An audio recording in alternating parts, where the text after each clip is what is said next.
What's up, folks? Phil here from Garage Tune TV, and today I am installing Taiyin Flex Z coilovers on my '04 G35 coupe.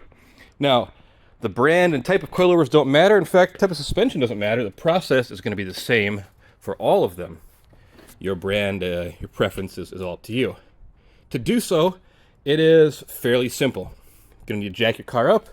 You can use a quick jack like this, jack and jack stands, whatever it is, but you're going to want to take your wheels off first. My G has 21 millimeter lugs here. Take those 5 off.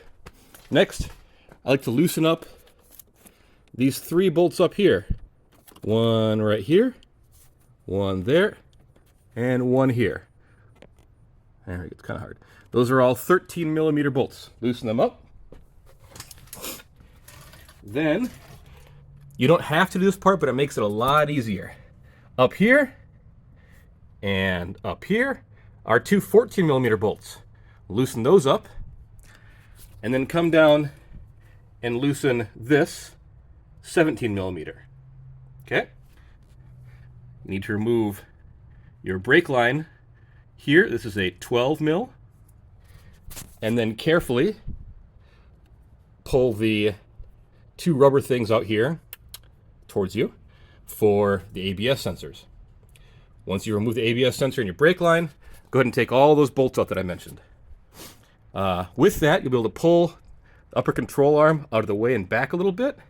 You can lower this whole assembly here just enough to be able to pull your front shock and strut assembly out. Once it's out, it's just the reverse to put it back in. There are torque specifications, especially for this bottom bolt here, and the very top bolts up here. Make sure you check the manual for those. But all you have to do is reverse the process to get it back on. Provided nothing is frozen or locked up, it shouldn't take you more than an hour through the fronts. Half hour, even if you work quickly and have power tools. All right, as for the rears, same setup more or less. 21 mil bolts for the wheel lugs, but the rears are considerably easier. So up top, let me get my light in here for you.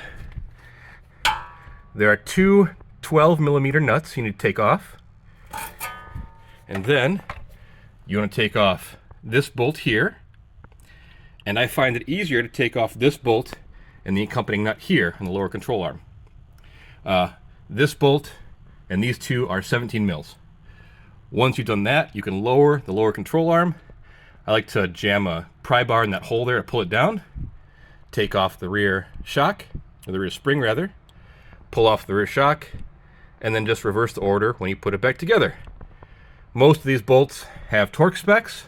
I recommend you look them up in your owner's manual.